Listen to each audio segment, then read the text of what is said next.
All right, we're on our live screen, but we're not recording our video yet, so. You said we're live? Yep. What up, yo? But we're not, like, recording yet. Nobody's in this bitch yet. I know. No one's in it. Okay. Because I don't fucking know. You can see it, but I can't, bitch. I'm trying to go on there right now and see.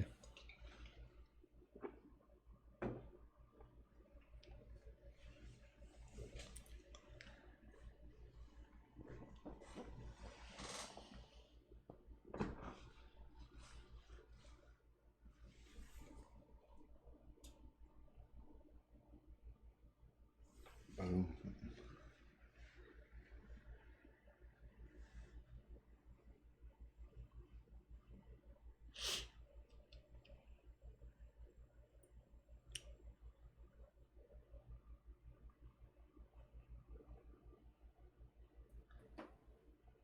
You looking? I'm trying. My shit's being retarded. Come on, girl, get it together.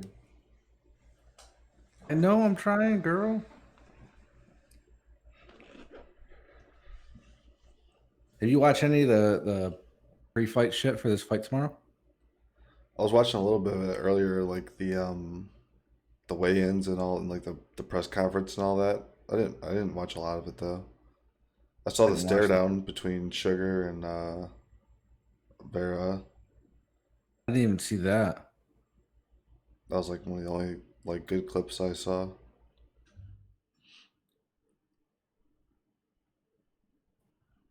Watched a little bit of it earlier, like the weigh-ins and all, like the yeah, bitch, but keep that down. I didn't watch a lot of it.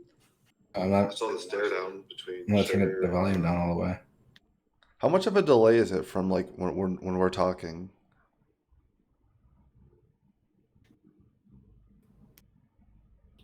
No, like for you to hear me directly right now. A little bit of that earlier, like the weigh-ins and all, like yeah, bitch, but keep that down. It's a while. It's that you just said keep it down. No, I mean like me and you right here, right now. There is no. What do you mean? There's no delay between me and you talking. Between us talking and the Twitch? No, me and you. Like, is there a delay in like you hearing me speak? Not that I know of. The only time I hear you speak is through the fucking headphones. So how would I fucking know if it's a delay? Yeah, I don't think there is because well, I'm saying because like Zoom and shit, there's like a delay, but Discord seems to be not a delay, so there's not as much as like that weird like you go, but there's a hesitation Awkward and I pause and yeah. shit. No, it's like fucking. This is like straight on. Like fucking. I just interrupted you and you fucking knew it, and it's Oh, okay. like real time. Right, so you could still hear me, but just like watch the video and be good. Well, no, I'm not really gonna watch the video. I just want to see what it looked like. Right, but I'm yeah okay. How you like? How's it look? It's fucking sick. The, It, it's perfect. it's pretty dope, right? It really is, though. Obviously, we'll modify like the topic area once we do different topics. Like we can put a picture of if we're talking about somebody specifically, the best tight end in the league. We'll put Kittle up there. Well, yeah, like the extra edits will come when I actually post it to YouTube and like you know what I mean. Yeah, yeah, yeah. But this will be like a base layout for this anyway, you know. Okay. So I'm gonna take a sip of whiskey and then we'll fucking start this AFC North predictions. Okay. Okie doke.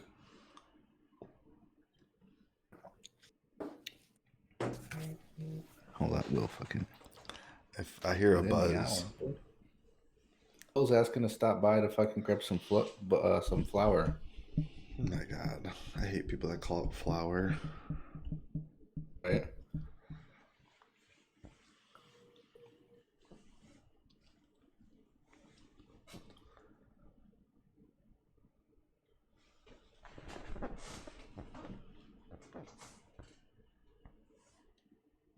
Bitch out of nowhere. He's like, oh, can I get some? And I was like, yeah. I was like, when? He goes, within the hour. I'm like, bitch, hella short notice, my guy. How long are we going to be doing this, you think? Oh, at least 2 hours minimum. Well, we can pause in a minute, right? We'll do a video and pause so I can give this shit to him. So I'll tell him 9:30. Does that sound good? It don't. Yeah, we can pause in between the videos for like. It don't matter.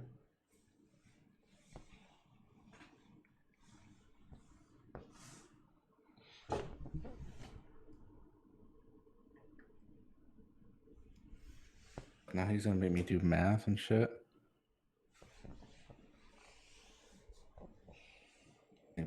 I'm just going to give him like 3 grams. Cunt. Beach ass motorcycle. Are you ready? Ready? Hold on.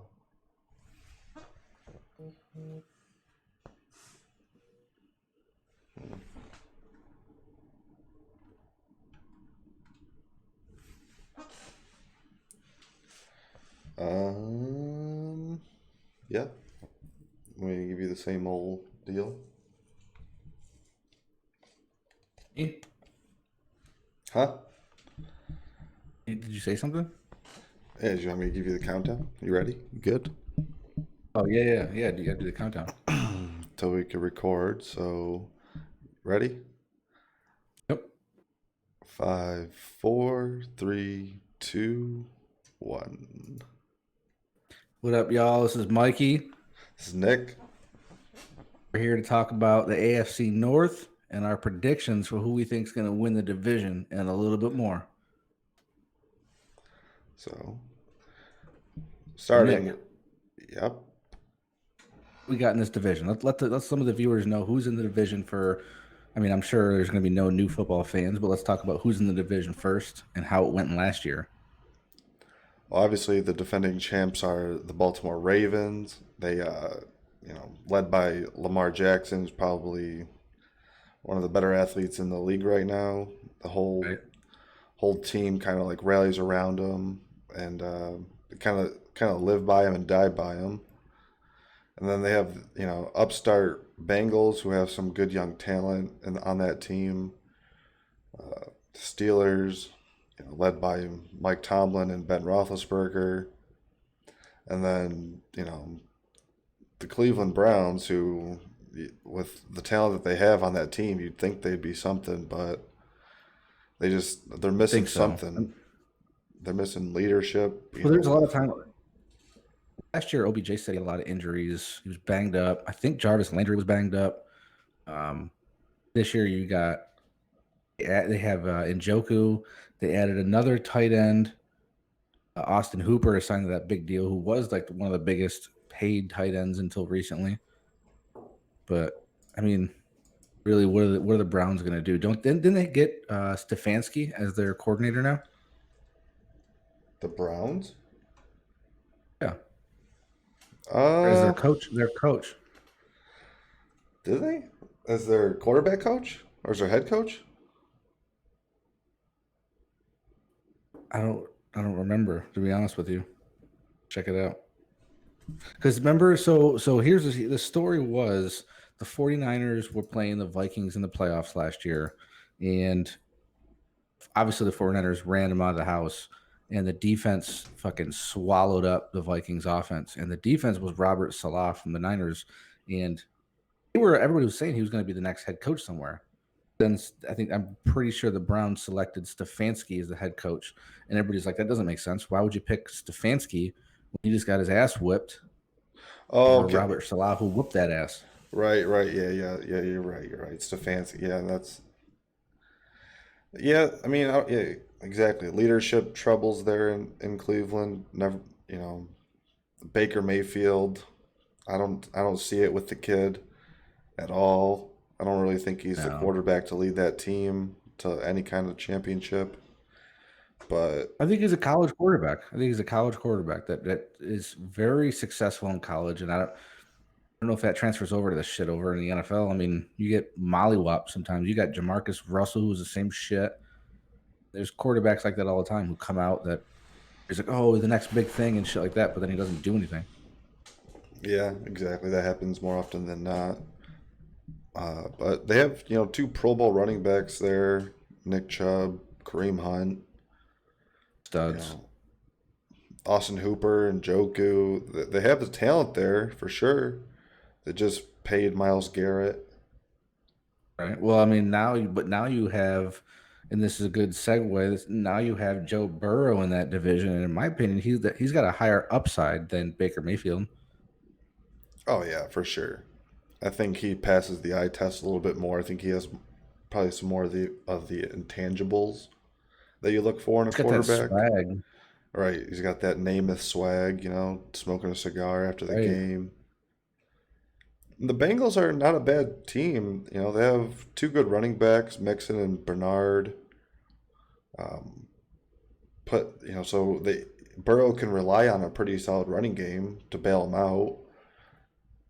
I mean, he's got good wide receivers too, and I think that offense is going to pass the ball. But like you said, to start, you got to run the ball. You can't just give Joe Burrow a you're in the headlights look and like, oh shit, first play of the game, I'm gonna go bomb. No, they're gonna fucking hand the ball off. Yeah, right, exactly. But they did draft T. Higgins to help him out. Tyler Boyd had a pretty good year as far as fantasy Right. standards went anyway. AJ You got Green. AJ Green. What do you think about AJ? Where do you think he falls when he's healthy? That's a big question with him. I mean, he was a phenomenal receiver. One of the best top five in the league a few years ago. Um, Injury prone. He hasn't even played in a while, I don't think. So he's still a veteran wide receiver, still probably top 15 in the game when Hmm. healthy, when 100% healthy, but he's not his old self, I don't think. Yeah, no, not at all, actually. uh, but the Steelers, they have definitely a lot Ben of leadership there. Big Ben's coming back. I don't know how much he's got left, but he's looks definitely, good. I saw him in camp today. He slimmed down a little bit, I think. yeah. Well, he definitely needed it, especially when he's getting older. They Right. got plenty of talent around him. James Conner, I got some fixing up to do on offense, I think, yeah, especially on the line. that's for sure. Their old line needs to be addressed. They don't really have another offensive weapon to rely on outside of Juju. Yeah, yeah, They did. Juju. I mean, the other ones they had Dante Moncrief for a minute that didn't do jack shit. Right. He didn't do anything. They did sign Eric Ebron, so he pairs up with Vance McDonald. So that's a Which pretty, Eric Ebron though? You know what I mean? Which one are we getting? yeah, he either shows up or he's non-existent, that's for sure. Right. They have some exciting players on that So, defense though. Minka Fitzpatrick. oh, dude, Devin Bush is my dude from Michigan. That dude was baller in Michigan, bro. He would run. That dude's fast. Yeah, he's definitely more of a, sideline to sideline. He can cover, he can make the open field tackles, Bud I'm Dupree. more I'm more worried about their DBs. Well, I guess their corners more specifically. Obviously, Minka fucking helps that issue, but the Yeah. cornerbacks are concerning to me. Yeah, Joe Hayden and Steve Nelson as your 1 and 2. It doesn't really wow But you when you see it. it doesn't. But let's take a step back though. Joe I mean, Hayden was a Pro Bowler at one point. Joe Hayden was a beast. by the way, his ass just got a bunch of his fucking jerseys burned by Montez Burfict. You see that shit? Joe Hayden did? Yeah, so somebody sent, I believe it was no, it was Pac-Man Jones. Somebody sent Adam Pac-Man Jones a box, right? They mailed him something in the box. He opened it. It was literally like fucking 20 to 30 Joe Hayden Pittsburgh Steelers jerseys signed, and he was cussing the camera. I was like, "Fuck this motherfuckers, man! Who would do this shit?" And he dropped fucking gasoline on it and lit it on fire. No way. What a Swear to God, you savage. can Google that shit. Google that shit. I swear to God, that shit was so funny. But yeah, they got. So what I was gonna say is they have. I don't really need. If you take a step back and think about it, I kind of get it though because who's what? Cincinnati's probably the only team right there. I mean, well, Cleveland, depending on if they're healthy, but most like the Ravens are the best team in the division. You don't need fucking corners. No. Yeah, Yeah, who are you gonna guard? Willie Snead? yeah, they don't really throw the ball too much. You know, when your number one and number two is, Willie Snead and Marquise Hollywood Brown. He's a burner, so you just push back. You one deep safety. And what you do find a lot in the NFL is teams do build around their division a lot more so than the entire NFL because that's what really is, what's going to get you into the playoffs is a divisional Right. win. So, If you can win all your divisional games, then you already won 6 games. right. So you see a team like the Ravens, you know, a lot of those teams in the NFC North, they have good running backs, and you take a look at their front seven is pretty impressive. Right? They got So we don't need to talk about the Ravens when we've hit up the other one. So let me hear your order. Let's let's do this one a little different. Let's start from the bottom. Give me the bottom team that you have in that division and their record, working your way up to the Ravens because we know where your mind's at. yeah, obviously the Ravens. Man, I like the talent on the Bengals, but they're obviously, I think, in my opinion, the least talented in that division. So I would have to say the Bengals come in last. Caveat: talented. I would tweak that word and make it experienced. No, I think they're talented, but they're not experienced. The Bengals, Yeah. yeah, yeah, they have a very young team for sure. Then Yeah. I could So see what this. was your record? What was your record for the Bengals? Oh man, I don't see the Bengals improving too much. What they go last year? They went 2-14 last season and had the number one overall pick. They're starting a rookie quarterback, so Oh, Burrow. yeah, you know, maybe if they got 4 wins, I'd be impressed. Right. Then Okay, so you got them 4-12. yeah, about 4-12, and then the Browns, man, like I'm really torn here between the Browns and the Steelers, but I'm gonna say third place goes to the Steelers. Whoa. Okay. Yeah, I think they'll finish about 7-9, 8-8, you know, this Whoa, year. barely 500. Okay. Yeah, even with Ben back, like I don't know, like I like Mike Tomlin. He's a top five coach in the league for sure, but maybe that defense bails them out a lot this year. I think their defense will be stingy. I just don't think they're going to score So many do you think this points. do you think this starts a trend for the Steelers on the way down? They scored half as many points as the Ravens did last season, like literally Without half. Big Ben. Without Big Ben. Yeah, Let's be real. It's a different team. But is this if you're saying they're 7-9, if you're saying they're a 500 team, is this a new Pittsburgh that we're seeing that's middle of the road? I think so. I think Pittsburgh's going to be pretty average for a little bit unless something dramatic happens, Okay. unless So somebody obviously, emerges. so you have the Bengals at 2-14 and the Steelers at 500. So at 8-8, 7-9. Now, what do you have the Browns at then? Because you went back and forth a minute. So what are they? 9 I, and 7, 10 and 6?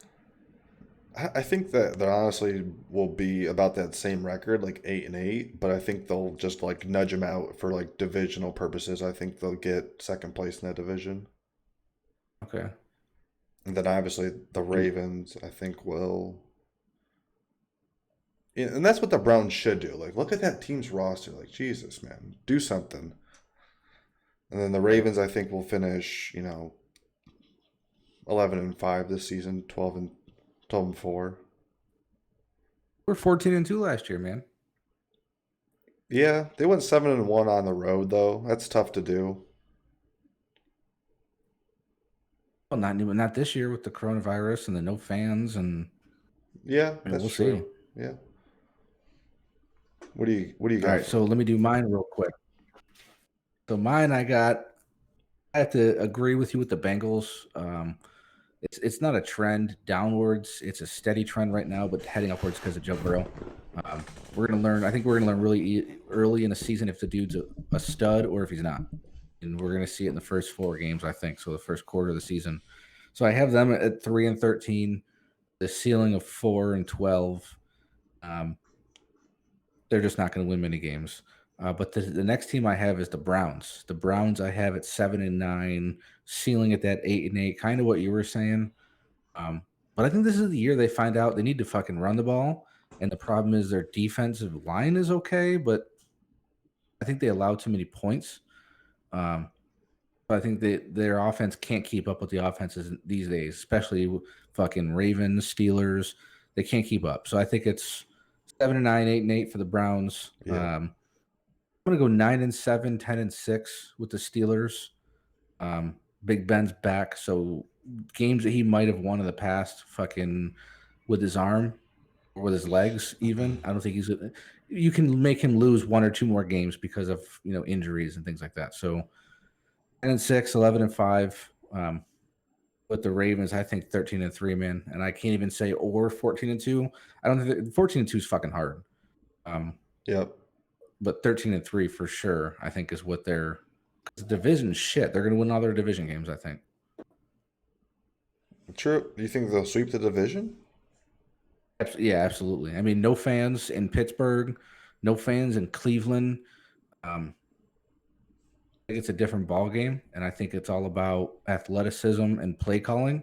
And I think the Ravens win all of those against all those teams, even against Mike Tomlin. John Harbaugh has been around the league for a very long time, won a Super Bowl. So I think I give him the edge up against these coaches, man. Yeah, definitely agree with you there. And I think that'll about wrap up the AFC North here. Well, first drop a comment. Let us know who you agree with, what records you think is going to pop up, and subscribe. If you don't subscribe, then you're not going to get alerts to watch us again. Come on now. Later. Okay, so that'll wrap up the North. That was only like 15 to 16 minutes, I think. Yep. Yeah, that was only 15. We can do one more, then I'll fucking pause for Will's bitch ass and then come back down. Oh, yeah, I forgot. Jeff in the chat is a Niners fan, too. Yeah, buddy. Bang, bang. Fuck the Niners, though. Fuck you, bro. You guys have the Chiefs have the second best tight end in the league. Nope. Not according to statistics. Travis Kelce what kind of leads. statistics? Travis Kelce is the leader in every single tight end stat since he's entered the league. So. Okay, so hold up. Let me back this up real quick. What are we doing next? AFC. What's next? South.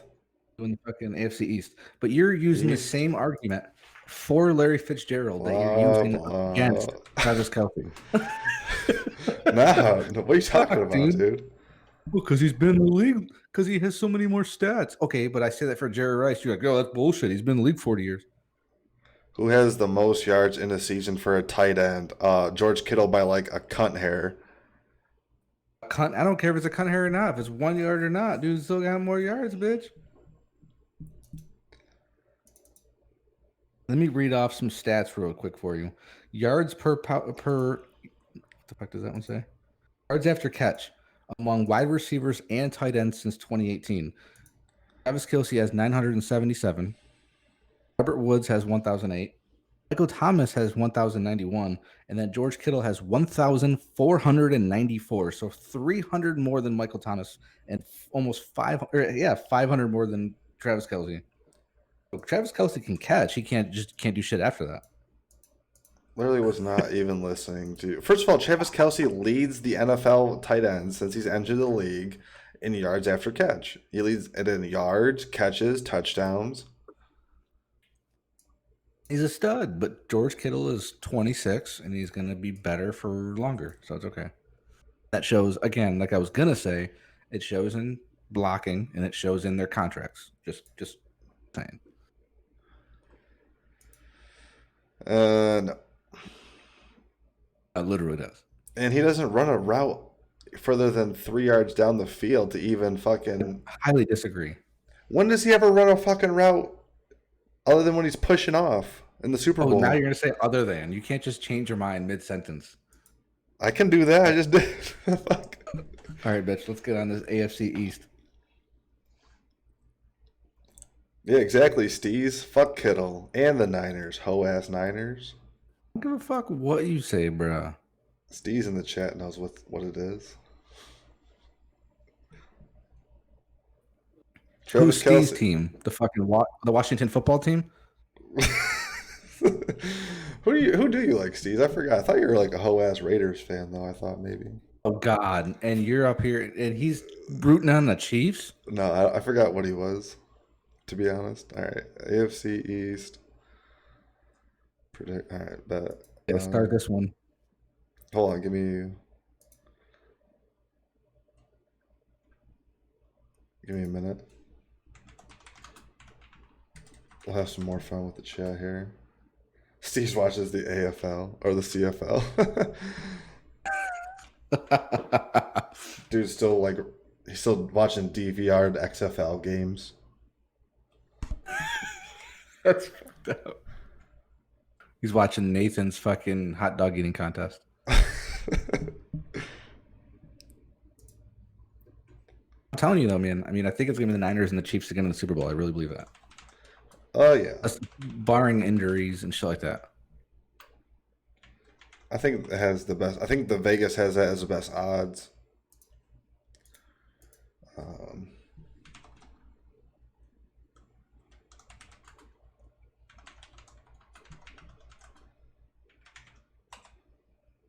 When are we doing the AFC West? Oh, so you are a Niner or a Raiders fan, aren't you?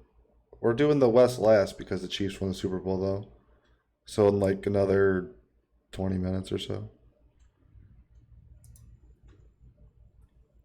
Who's the other Jets? Who's a Jets fan? Oh, I was like, what?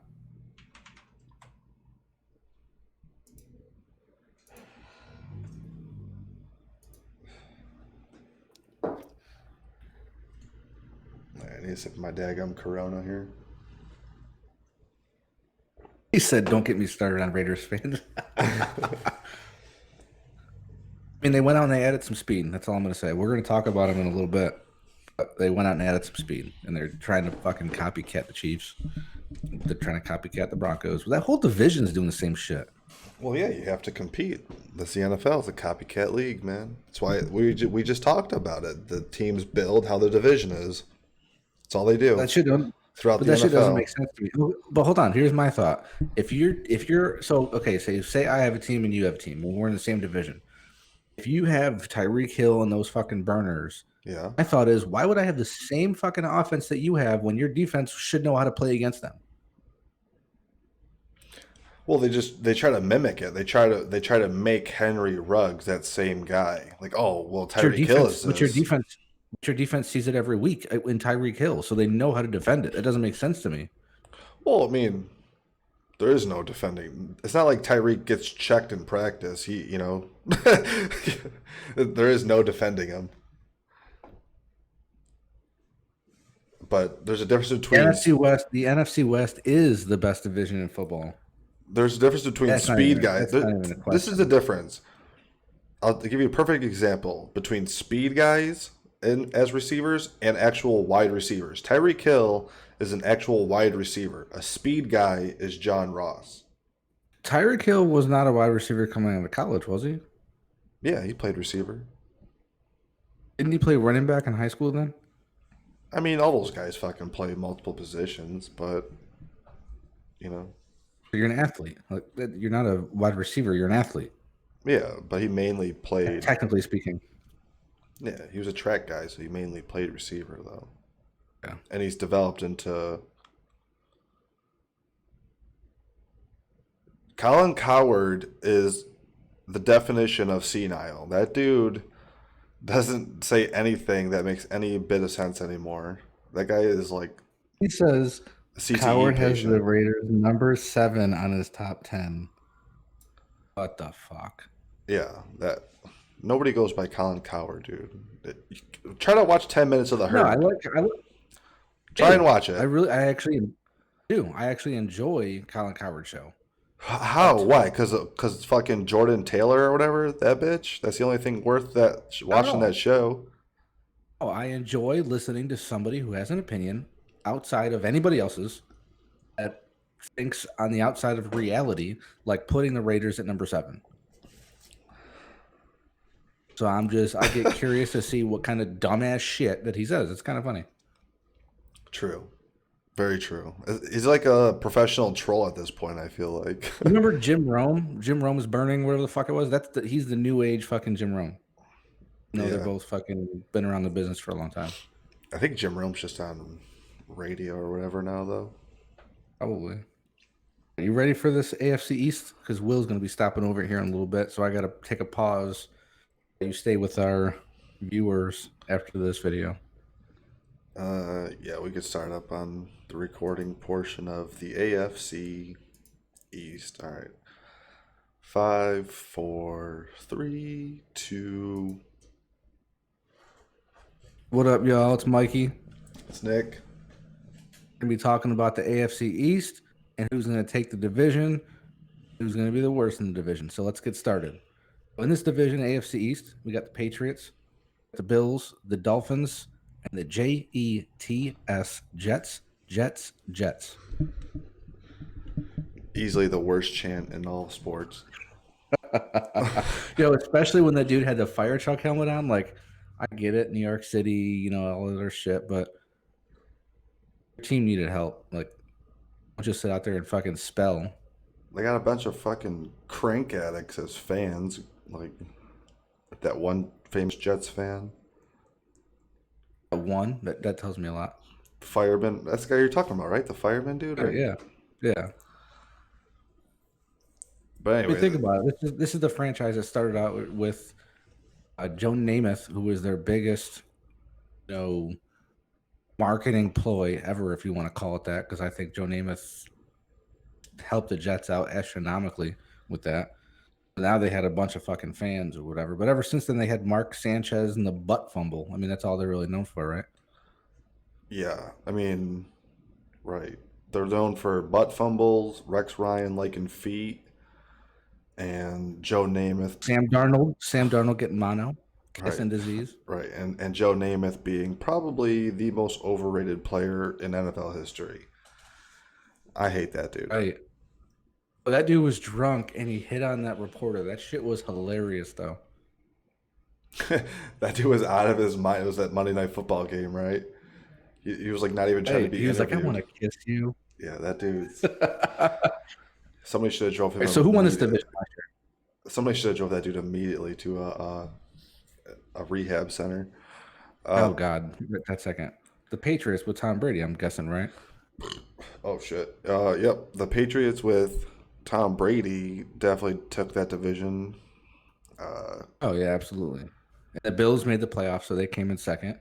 Then I don't know when's the last time the about the AFC record. East sent two players or two teams to the wild card, or like two teams to the playoffs in general. It's got to be the first time in quite a while. Yeah, actually, that's a good point. You're right. The Bills somehow, by some stroke miracle, like I don't know what happened, that they made the playoffs. Like I think they prayed to the table a gods. bunch of lateraling. Like, They just fucking lateral the ball when they don't need to. No one's there. Right. Like it happens, right? And I don't know how you do that, and probably the biggest game of your career to that point, just lateraling the ball to absolutely nobody. There was like 4. Dude, they were up. They were up, and I'm telling you right now, when I was watching that fucking game, I thought they were going to win at the beginning, especially when the dude had it was like a double reverse pass to Josh Allen for the touchdown. The dude had the sick ass fucking Fortnite dance and shit like that at the end, but I thought they were going to win. Oh, I know.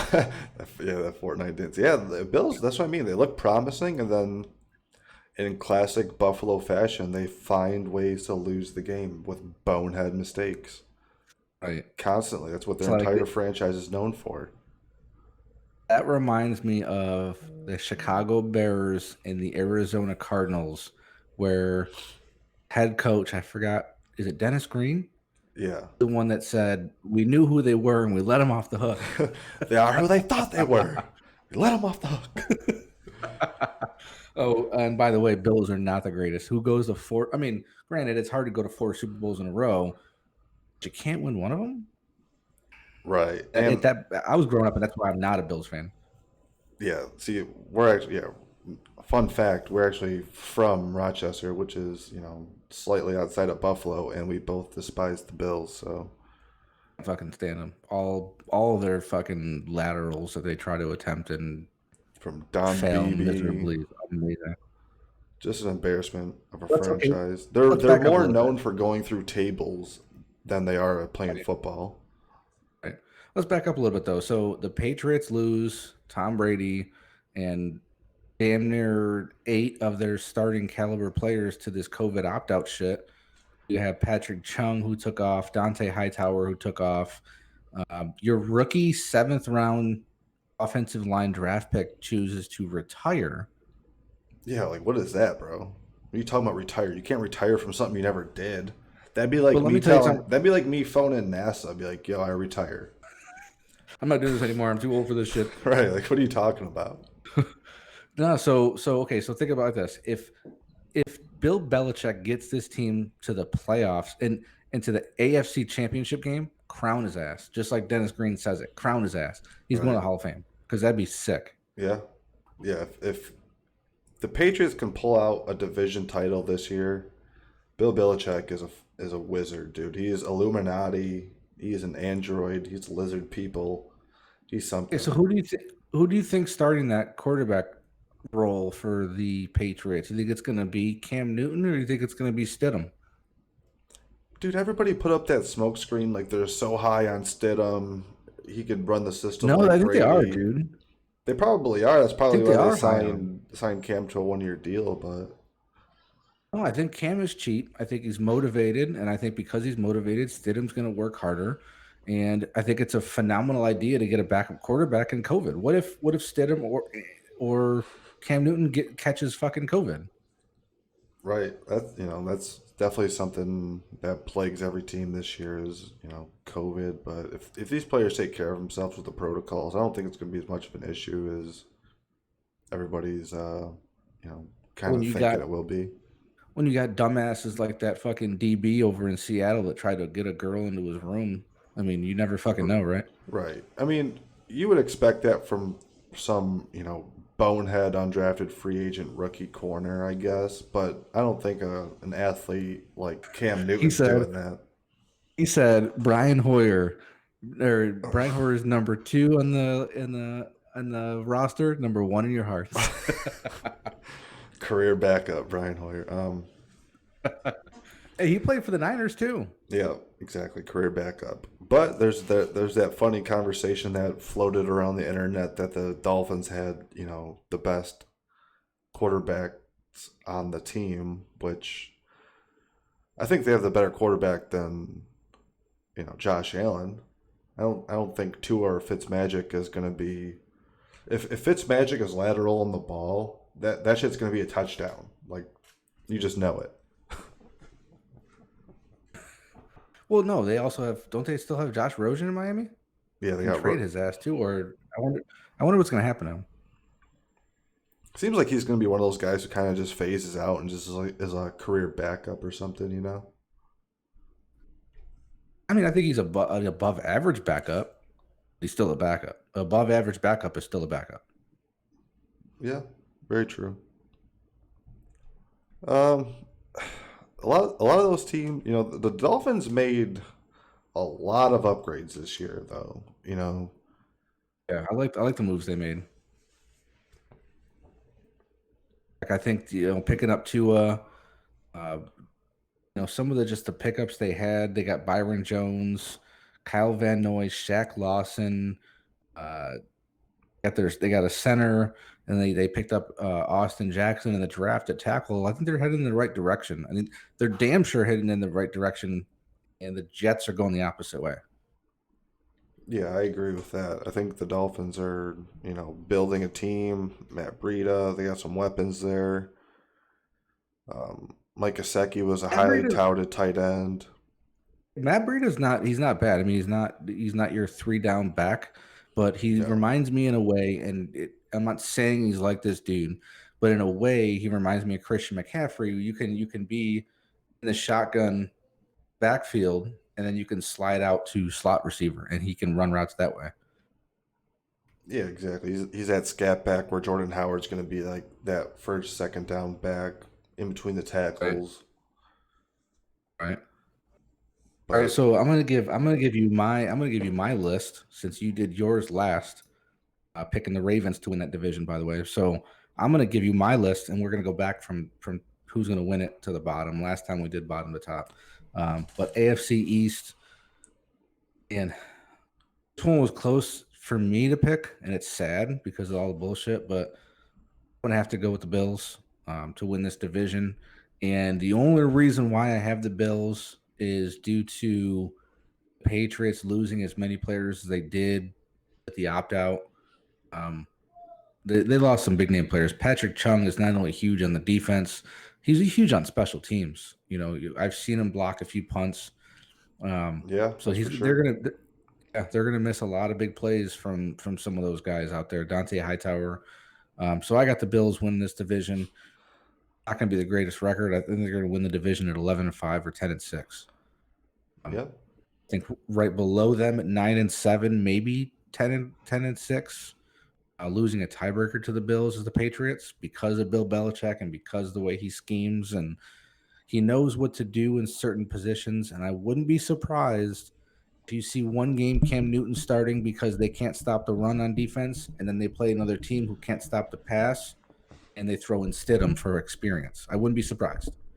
I see the Patriots there. The Dolphins, I think, are on the come up. I can see them at 7-9, 6-10, more along the lines of the 6-10 next year, with the reps from Tua late in the season. And obviously the Jets. Those motherfuckers, I wouldn't be surprised they lose every game. Yeah, they're I on think a maybe downhill trend right now for sure. 2-14. I'll give them. I guess I'll just give them 2-14. That's because of fucking Sam Darnold and Le'Veon Bell. Yeah, That's really why I'm giving them 2 games. they could definitely be racing for that number one spot with all that draft capital from that Jamal Adams trade for sure. And they're going to split the series with the Dolphins. And they're going to beat the Dolphins one game. Yeah, they always play that division. Always plays each other real tight. I remember, was it 2 years ago the Dolphins beat the Patriots on that, or 2 or 3 years ago that they beat the Dolphins beat the Patriots on that kick return, that wild play. Right. Oh, yeah, against when Gronk missed the damn tackle. Yeah. Dude, so this dude said he's got first through fourth, the first team is winning the division. He's got Miami, New England, Buffalo, and then the Jets. I mean, if that happens, that's fucking crazy. That's cap. That's that's crazy. That's so many COVID issues with New England and Buffalo that Miami squeaks up there. That's all. That's the only way that would happen. Right. What's your take on this? What do you got? What's your rankings? Man, I got the Bills coming in first too. I like Sean McDermott as a coach. That team's got some talent. They have a stingy defense. They drafted Zach Moss to go with Singletary. They're going to be, a physical football team this year, just like they were last year. They're going to run the ball, control the clock. They added Diggs to help on the passing game. So I'm going to jump in right here, and I'm going to remind you of something that you and I actually talked about. We didn't mention yet, and that's the fact that if Cam Newton does start, the Bills have the upper hand because Sean McDermott was his coach. Exactly. He knows how to scheme against him. He knows his weaknesses. He knows what he can and can't do. Go ahead. So what was the first one you had? Who'd you have winning? I got Buffalo taking that division. It almost pains me to say it, but I could see him. Honestly, I could see him winning that division at 10-6. 11-5 would be exactly what I said. 10-6, 11-5 for sure. But also, I could see the Patriots going, 10-6 as well, 9-7, with just because Belichick and that system and all that. But I think as far as like the divisional record would stand, I think the Bills would eke it out with the Dolphins coming in third. I think the Dolphins might show some improvement this season, or they Oh could yeah, win five I games. think he just right. Well, I think just to touch on it real quick because they're pretty much asking thoughts on Tua. I think he's a starter in the future. I don't think he's as good as Kyler Murray. No. Um, I I think think he's a if Super the Bowl caliber quarterback. it's tough though, because like the Dolphins, I don't think they're going to compete for first or second, and first and second, the AFC East is probably going to be two playoff teams, I would imagine. That's what I'm saying is Tua can be an average quarterback. He can be a Brad Johnson, and he could take him to the Super Bowl. And isn't he coming off a Whatever. couple But of big injuries too? yeah, his hip. Yeah. I think I don't know. I think he could be a good quarterback, but again, he's not going to win the game with his arm. No, exactly. And I think with when you have Rosen who's been there for a season, you have Fitzpatrick who knows the system. I think you definitely let a guy like Tua sit for a year. That's not going to do anything but help that kid for sure. There's no reason for him to play this year, I don't think. So you have the Bills 11-5, 10-6, and then you Yep. have who behind them? Patriots, 10-6, 9-7 at the worst. I think the Patriots do 9-7. And Okay. then the Dolphins, I think they can improve to 7-9 this season, 6-10. I can And I see it. and then I think the Jets are going to be racing for number one overall pick in the draft this season. Right. Okay. Oh, he didn't like that we compared, that I compared to Kyler Murray, and I see a comparison. Oh What do you yeah. think about that, really quick, before we end this? Yeah, just real quick on that is, they're similar. I think um I think they pretty much ran the same system in I was college, going to say they really. played in the same offense in college. Yeah.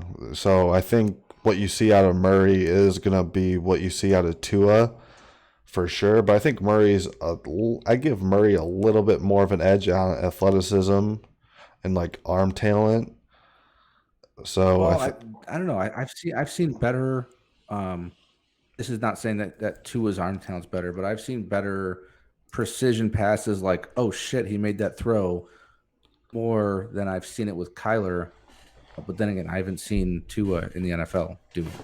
So, and I'm telling you right now, there's one throw against the Niners, and it was fuck's his name, Isabella, that the Cardinals just drafted, and it was an over the shoulder, literally right over the fingertips of Jimmy Ward, and the dude ran for like 75 yards. It was a phenomenal pass. yeah, Murray's got a So pretty good until I see arm. something like that, hey, until I see something like that from Tua, I'm still going to compare the two because they played in the same offense. But Kyler Murray right now is better because he was the fucking rookie of the year on offense in the NFL. So, So that'll wrap that combo up. yeah, hopefully you guys liked it. Hopefully you guys can comment on the bottom, kind of like this dude is complaining about Kyler and Tua, and all in fun. I could be wrong. Nick could be wrong, but hit us up in the comments and subscribe. Yeah, Andy Isabella was that young kid. Yeah, I got to go fucking get this shit ready for Will, so it'll take me like 5-10 minutes. So you're gonna chill on here for a minute with these guys and talk to these guys. Yeah, I'll be hanging out. All right, I'll be right back. Yeah, Arizona's got uh, some wide receiver talent there for sure. It's another thing that's going to help out Murray is I think the talent that he plays with is far better than what Tua is going to be playing with.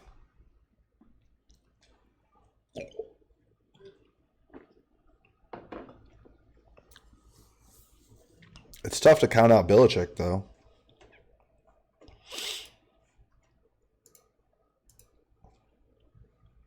And and for me to be saying that the Bills are going to win that division, man, like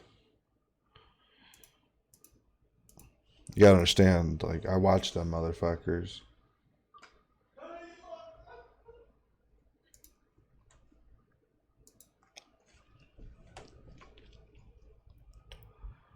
Yeah, they got Hopkins, Larry Fitzgerald, who's probably, top receiver in NFL history. Hopkins, amazing. They're young receivers there too. So Arizona's going to be a problem next year.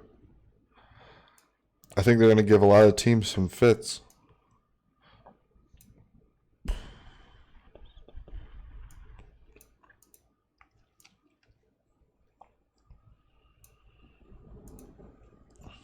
Mm-mm.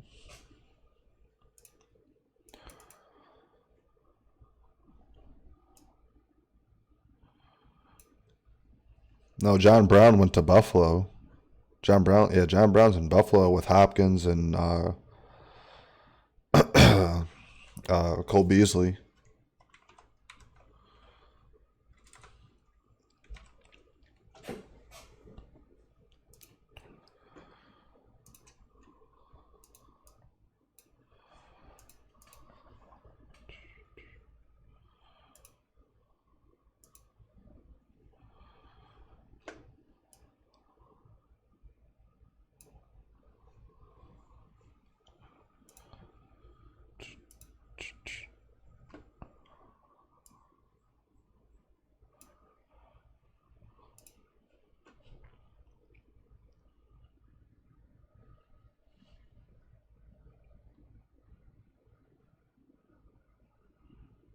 No, they had like Jalen Brown or I'm not sure talk like it was like it was another J though. I thought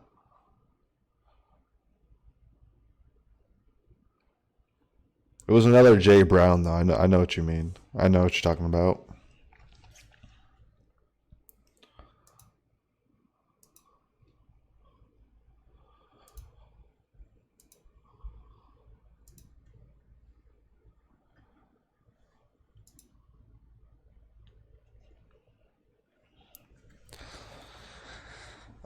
Top fantasy quarterback, man. Jaron Brown, yeah.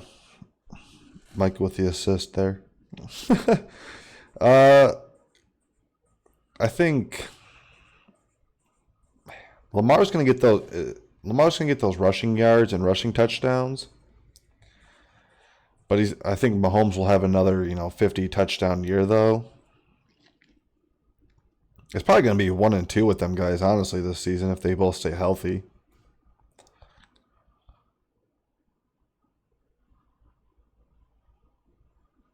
I would imagine.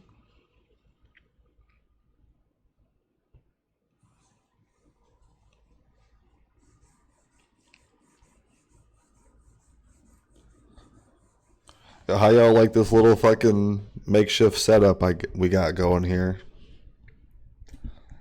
Trying to like be creative, think outside the box.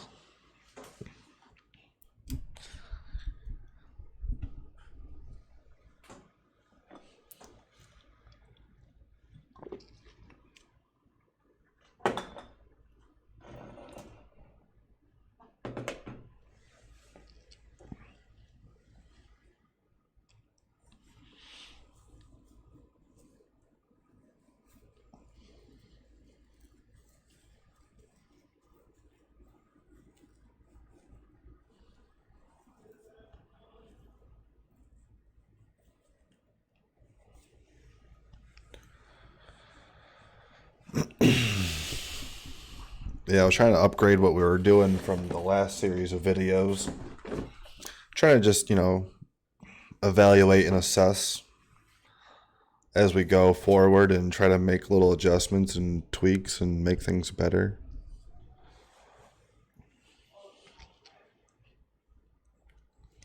I'll do some edits when I like put together the YouTube videos and shit like that.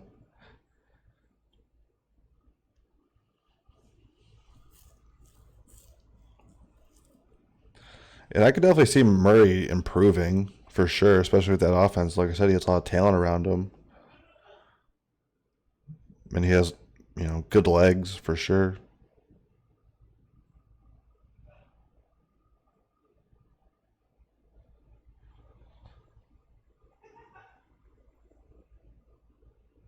I'm just wondering, like, the NFL usually catches on to things pretty quickly, though. So, I wonder how long, like, that gimmick RPO offense is going to be going on.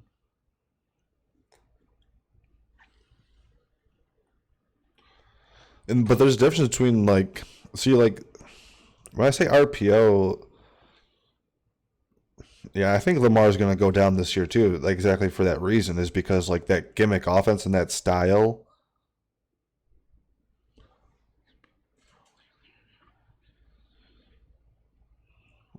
Yeah, like, I don't believe in Lamar Jackson's arm ability at all. I think Lamar definitely regresses this season. Um, I don't think it's now we're gonna have like a few episodes a week. I feel like we're gonna have some fantasy news. I think we're gonna do something similar to what we're doing right now on like Sunday mornings and do like a fantasy thing. Get guys involved for like fantasy advice, predict like who should I start, sleeper shit like that. Yeah. If there's like breaking news, if there's also like Thursday games, so we might do something to like preview the Thursday game, talk about that. Might do Saturday games too because of college. Right, Saturday. So real quick, so Will's gonna be here in 15 minutes apparently because he got wrapped up. So I say we do another one. I want to save the AFC West for last, so we can actually not have to worry about Will's bitch ass coming through. I got the South all fucking ready to go, but I'm gonna run to the bathroom real quick. You could field some questions here. Okay. Boise State University. Yeah, I remember when I was growing up, I've always wanted to watch Boise State because their field color, no bullshit. But they always did have some good teams. Wasn't that like the Broncos or some shit, right? They had like, then they have Kellen Moore. They actually fucking won a bunch of games. They were undefeated or some shit one year. Kellen Moore, if I remember correctly, if he was the quarterback there, he's an offensive coordinator now for Dallas. Done a pretty good fucking job. Hard to spread the ball to Zeke when he fucking wants it, and Amari wants it, and Dak has to do some shit. It's hard to essentially keep the mouth shut of those guys or keep the mouth fed, I guess the better way to say it. Yeah, you're right, dude. That Fiesta Bowl, wasn't that the one where they had the fake ass handoff behind the back in overtime? If that was the case, that was a phenomenal. That was probably one of the best games I've ever seen in my entire life. I'm not even bullshitting. Shit, that game was because I remember. That's why I remember so much about it. Kellen Moore. They had Kellen Moore that did that fake throw handoff behind the back, scored a touchdown, won the game, and then if I remember correctly, somebody fucking proposed to their girlfriend too. Yo, Leighton Vander Esch is a monster. He played at Boise State too, didn't he? Yep. Yeah. Yeah, they had. That's right. They had two of the crazy plays, hook and ladder, and the fucking handoff. Holy shit, that brings it back. That was literally one of the best games I've ever seen, hands down. All right, so let's get into this AFC South. Let me know when you're ready to start.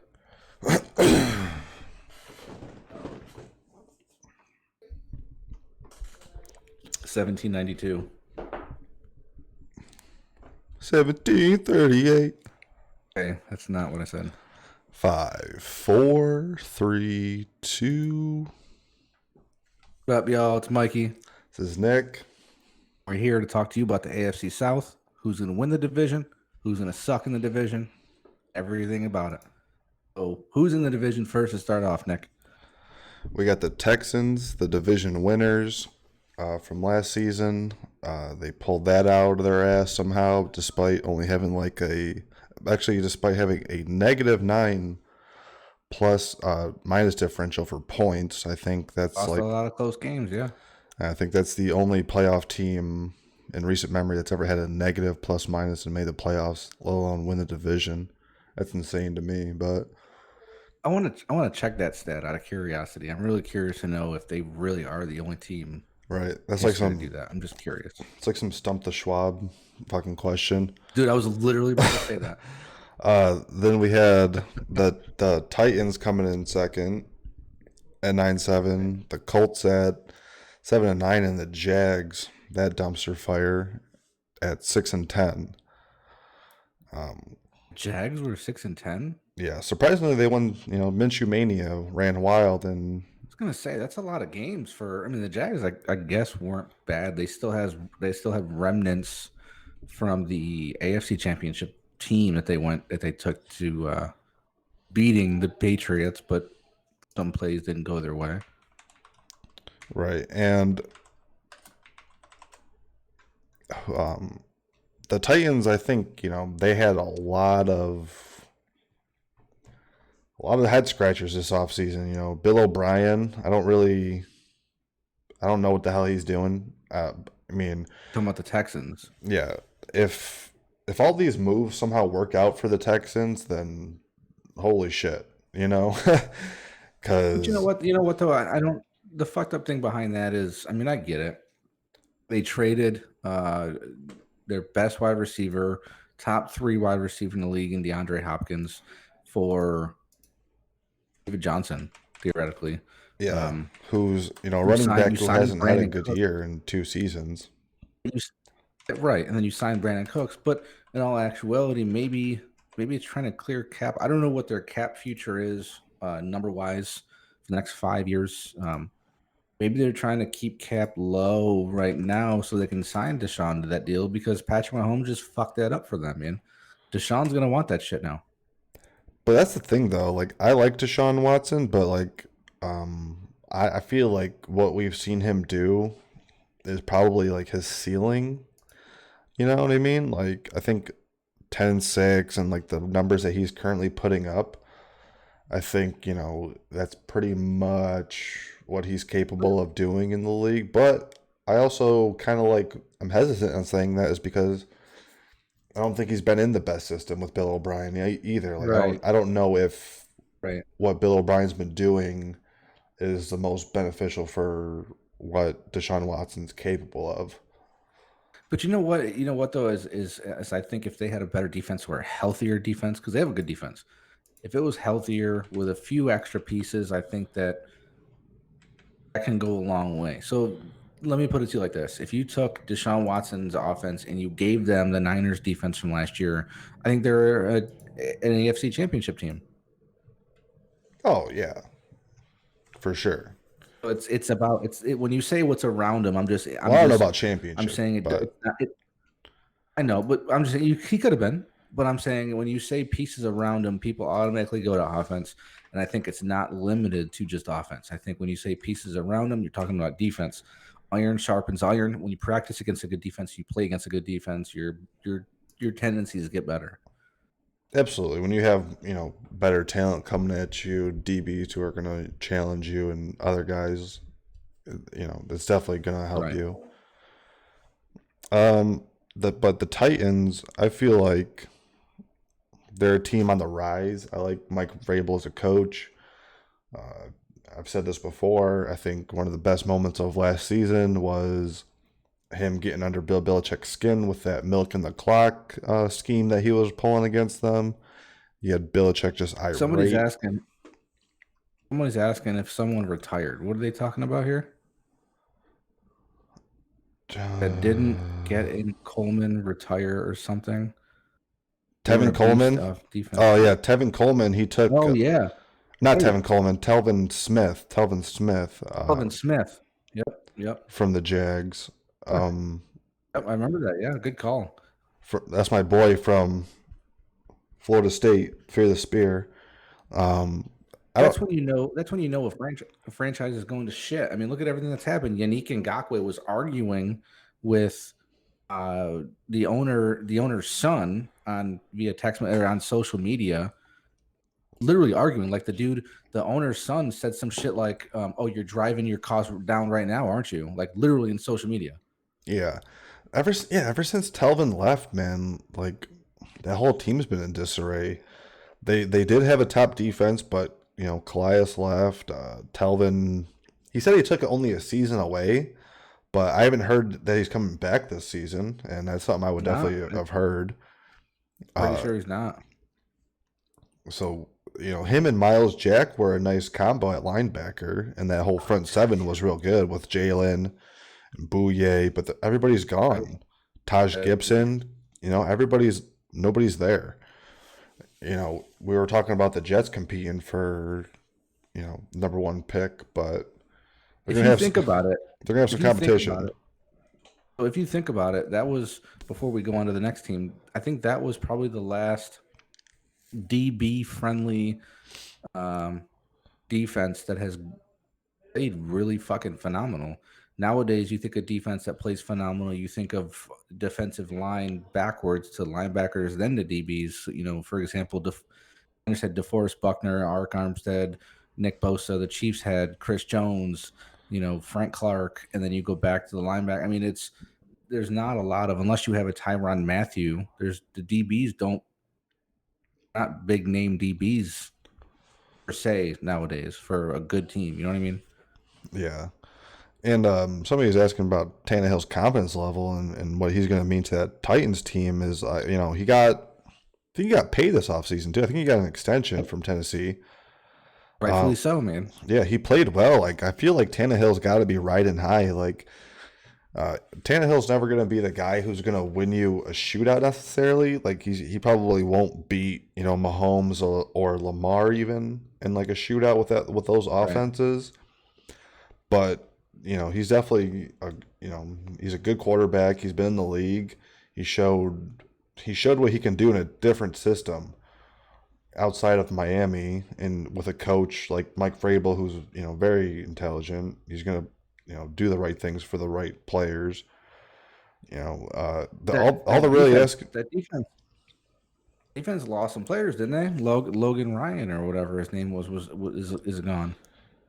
Yeah, Logan Ryan, he was solid, but he's replaceable. Did you see that so he's a corner, right? Or was a corner. Yeah. So it came out recently that his agent sent something to all the NFL teams saying he will be a safety.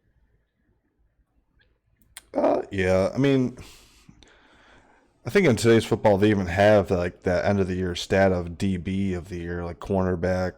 I think a lot of like more players are kind of like becoming a hybrid. But you're just an athlete, right?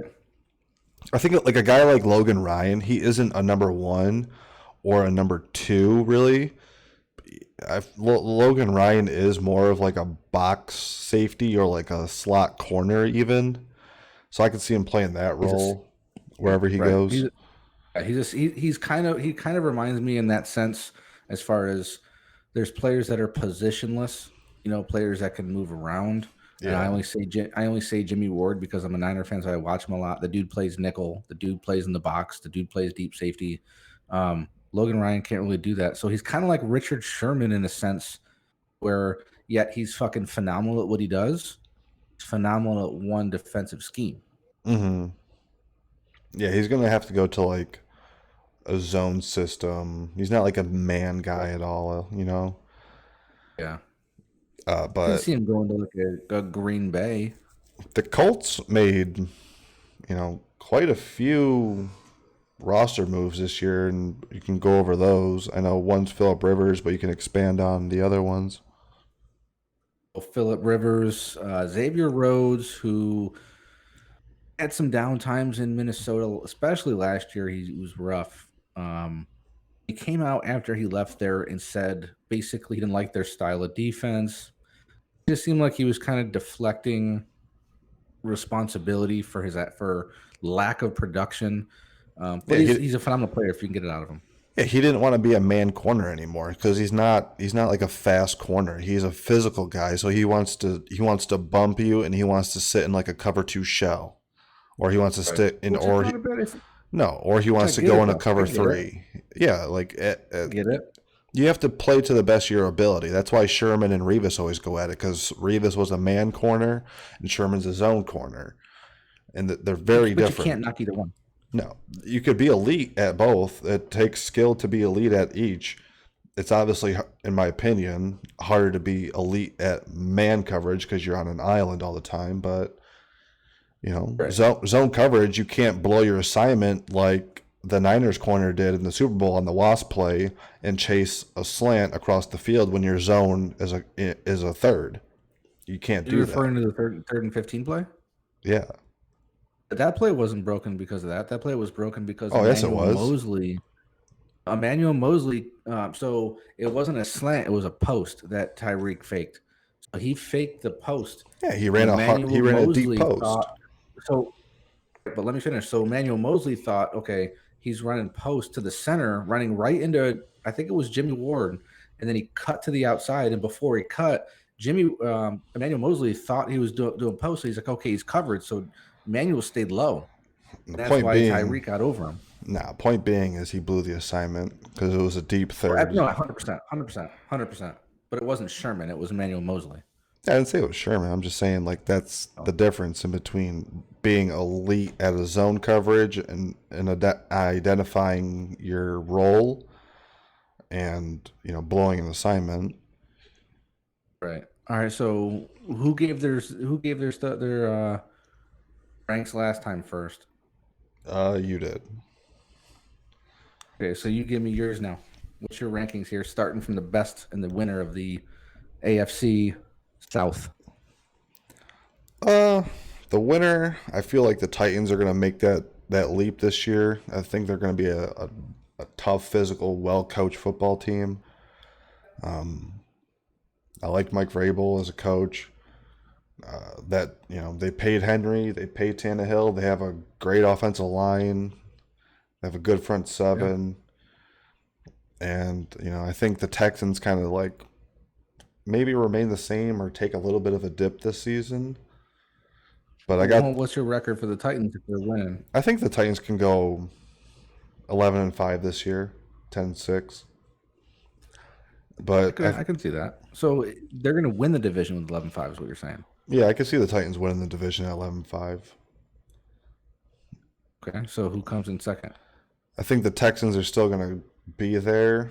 I don't think they're going to drop off too dramatically. They're still going to be an above 500 team.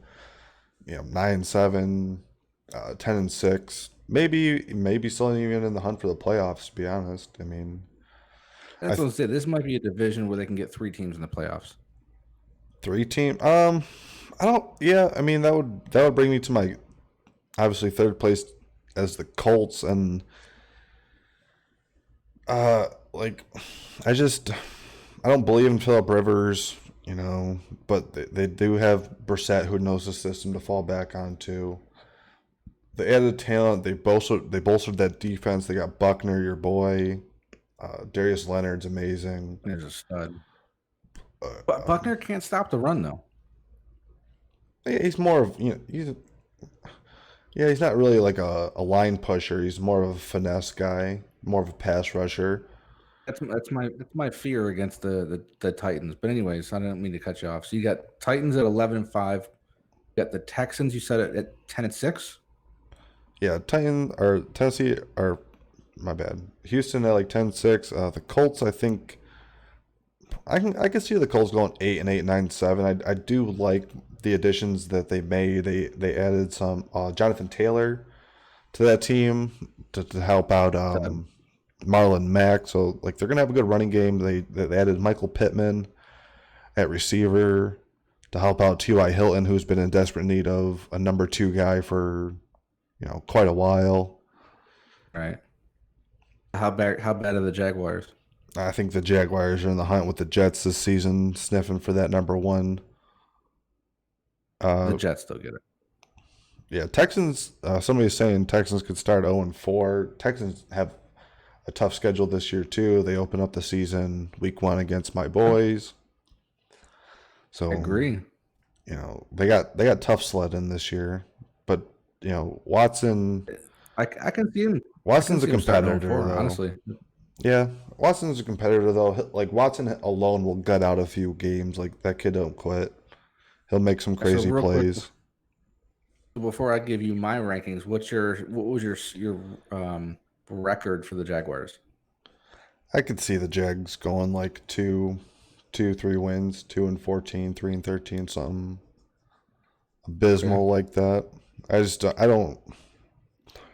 They're such a dumpster fire, dude. Like, what are they? Right. Nobody wants to be So there. I have I have Colts winning the division. I think The Philip Colts. Rivers is an What? asset to. I think the Okay. Colts are going to win that division. It's going to be a close division. I don't think it's going to be anything like fucking 13-3. I think they're taking it with 11-5. I think Tennessee on their ass could be 11-5, 10-6, and that's how the Colts take the division. Texans, I think, are going to be 9-7, 8-8, and I agree with the gentleman in the comments that they can start 0-4, and that's what's going to screw them, man. You start 0-4, you start to get Yeah. risky, you start to get dramatic, you start to lose games when you shouldn't. So that's why I have them 9-7, 8-8. I don't think JJ Watt can stay healthy again. He never fucking does. No. Um, I think he's so missed more games in honestly, the last 3 seasons than he's played. right. So I got the Texans again, 9-7, 8-8. Jaguars, I'll give them ceiling of 5 games, 4 games, and that's because Gardner Minshew plays well. I like Help. Doug Yeah. Marrone. He's a phenomenal coach, smart guy. That to me, being a smart and good coach, veteran coach, gives you a +2 win, maybe 1 or 2 wins a year. So 5 at most, 3 at minimum, still better than the Jets. Yeah, absolutely. And what do you think as one little final note? How many over under 1.5 playoff teams come out of the AFC South? One and a over under. Yeah. That's a tough one because it's really AFC is not too tough, man. Really is going to depend on the division we talked about. That could get, I don't know, man. They could get 2. I think I'm going to go with the over. I really think that the Colts and the Titans are strong. Texans are there. I think 2 of them could make it. Yeah, I agree. But And go this ahead. dude here, let's give him a shout out. First time we've heard it first. It's my bad. I don't know if it's how you pronounce it, but it says AT Def Jeff, Yeah. Texans star 0-4, and fire Bill O'Brien. They don't even wait till Black Monday. Well, you think they'll fire him after they just made him the What he said. GM? The shout out. That's what I'm saying. I don't disagree. It could happen. I wouldn't say it 0-4. I think if they go 7-9 and miss the playoffs completely, he gets fired on Black Monday after the season. But I don't think it's mid-season going to happen. Fired Not a from GM and a head coach. strictly head coaching, or fired from and removed fully from the team's duties as an entirety? You wouldn't fire somebody from being a head coach and not the GM. That wouldn't make any business sense. Wow. So that's what I'm saying. If you guys disagree, let us know. If you want us to talk about any specific topics anymore, let us know. And subscribe. Hopefully you guys like this video, and we'll see you next time. Later. So Will's here. I'm going to run this out to him. I'll be right back. All right.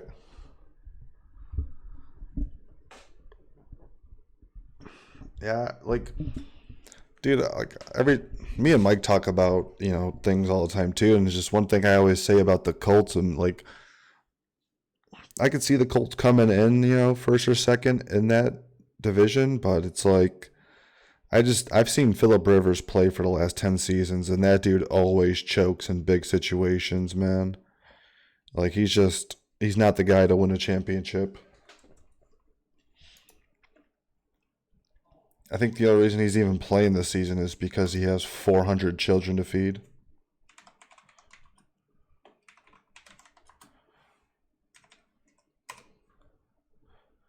Fuck, I didn't mean to do that.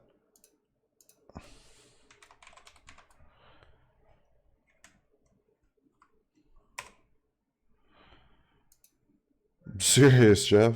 Like,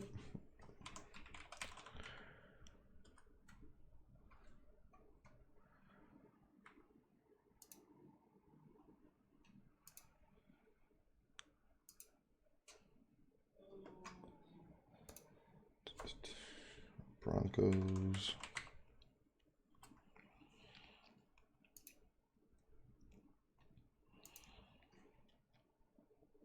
Chargers.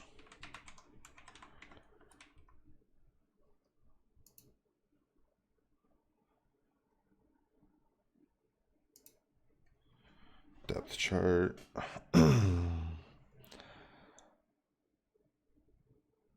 He does have like 9 kids, dude. And that's about as many wins as he'll ever get in a season, too. Mr. 9-7. Dude gets a win for every kid.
Right.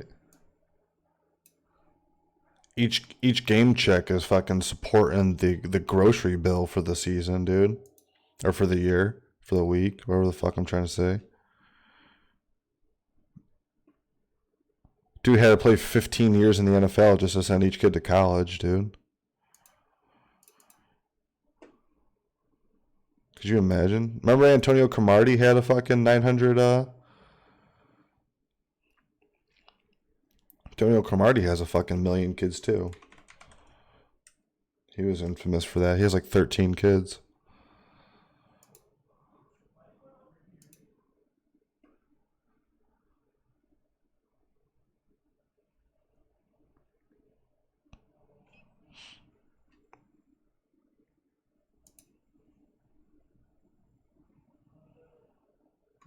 Right, dude had like 45 different baby mamas. Speaking of baby mamas, DMX, he had a baby mama in where I'm from, and he had to work at an IHOP here for like unpaid child support for like community service or some bullshit. Could you imagine DMX serving you pancakes?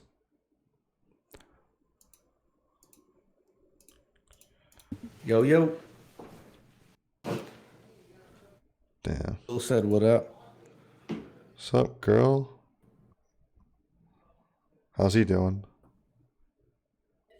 Him and Melissa are chilling because Bobby and Jen are watching the kids. Oh, nice. Were they out and about for the night? I guess they must have been out here doing some shit. That's what's up. Okay, we got our AFC rocking. Oh, you already got the AFC West ready? Yep, got my information pulled up. Yeah, DMX is in rough shape, dude. I mean, what in the devil's name? Oh, chill, Jeff, chill. Quit capping, son. Quit capping, my guy.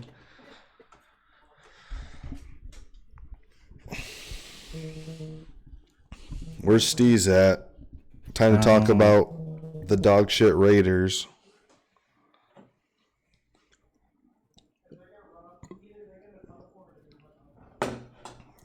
Dude was so anxious.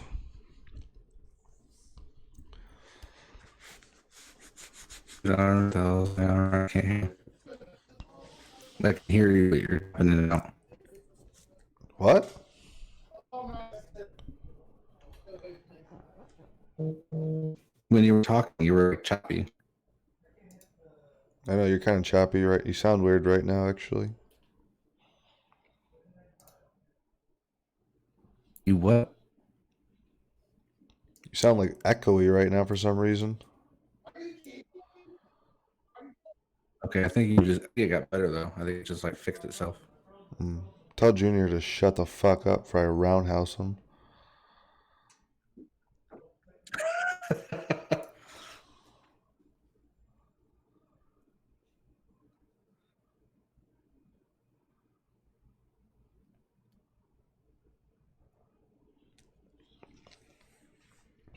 think Junior's lagging your connection, bro. Why is mine lagging? Yeah, your shit's a little off, I think. Better?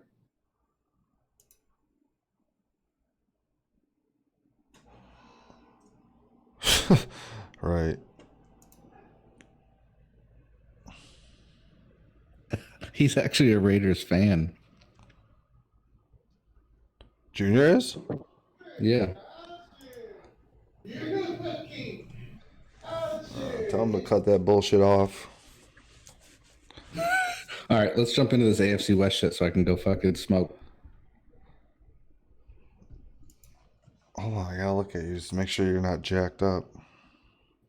Bitch, you're jacked up. I can tell because my video connected had a bad it had a bad connection. It was red earlier. Now it's all green. So now it's all back. Dude, quit fucking around. Bitch, at least bitch, Mister didn't fucking record my audio. The Indians just wallop the Tigers, by the way, 10-5. Let's go. Literally nobody cares about them racist ass Indians, dude. That's not racist.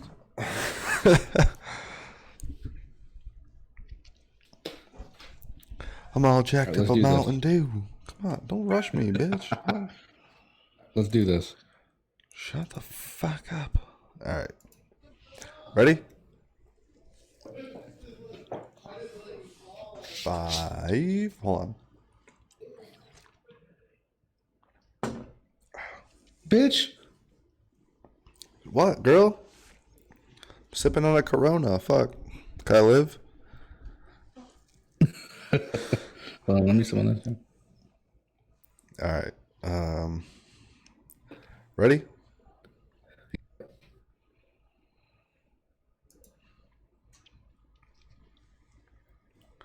Yeah, Steve was talking all that shit and he didn't even come back. Fucking bitch. All right, 5. All right, let's go, Brady. You're gonna count. 5, 4, 3, 2. Yo, it's Mikey. Yeah, this is Nick. We're here to talk about the AFC West, the common sense who's going to win that division, but the not so common sense who's going to come in last place in the division. So, obviously, let's start off with who's in the division with your reigning, defending Super Bowl champion Kansas City Chiefs, the Los Angeles Chargers, Denver Broncos, and Las Vegas Raiders.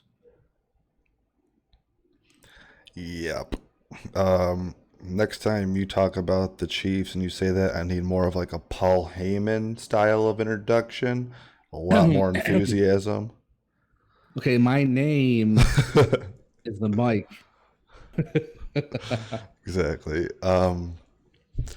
Yeah, it's no mystery, that this is not the strongest. I mean, actually, it's weird that you say that it's not like a strong division and somebody in chat said that it's not a strong division. But there was recently a poll in the NFL that was like, what is the hardest division in the NFL? And it was the AFC West, the NFC West, and I forgot the other two. But they're still considered one of the tougher divisions in the league. But I guess that's up for debate. On that. I guess that's up for debate. It's not the best division. Oh, damn. I mean, without in all fairness, depends on how you're looking at it. That scale could have been what's the best division. Obviously, the best division is the one with the champion in it, right? So I don't know what the context was behind that. Right. Um, true. They went 12-4 last year. They're retaining 90% of their guys. Uh, they have since the 2015, since Andy Reid's era, they've gone 24-3 in that division, 25-3, 24-3 in that division since 2015. They've dominated that division. It's no doubt that they're going to win it.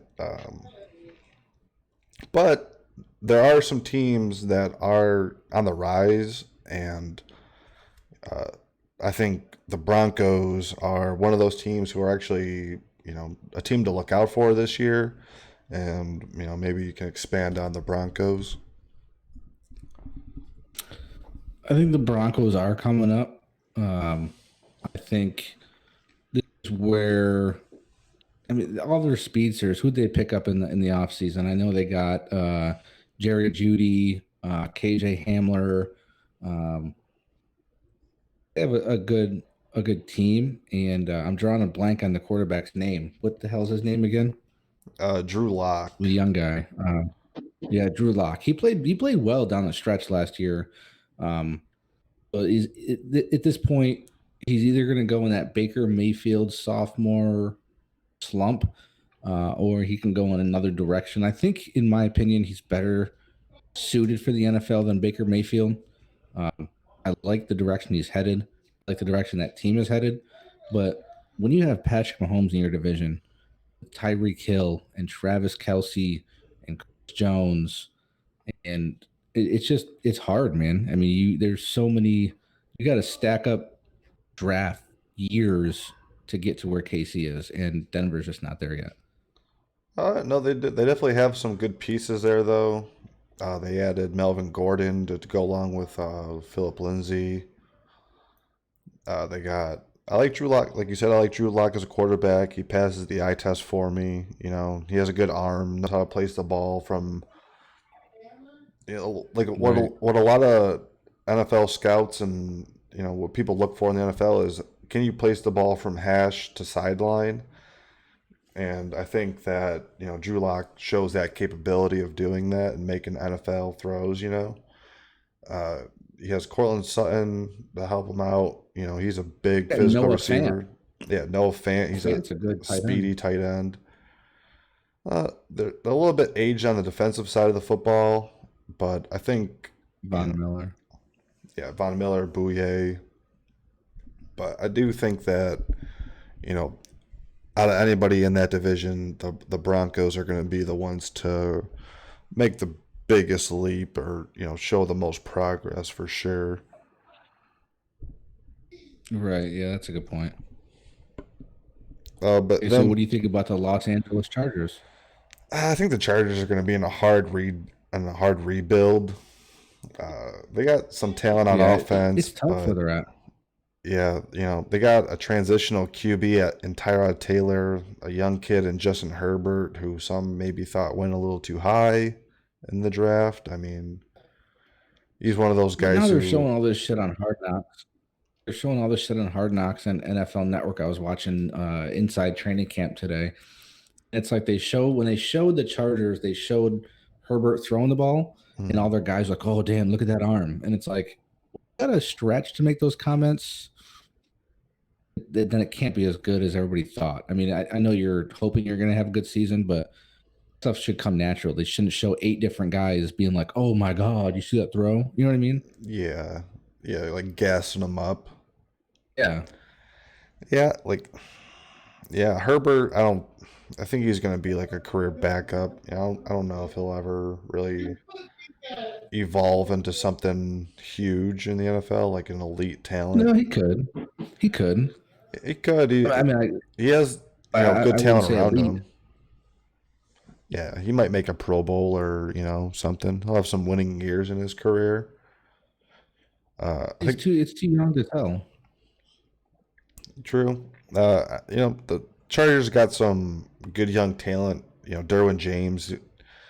He's an amazing football player. He's that box safety, plays Right. corner. Right. Plays linebacker. can guard an elite level tight end. Uh, And then you put fucking Kenneth Murray on top of that, dude. It's not a bad defense. right. They got some guys who can cover the football field, some athleticism.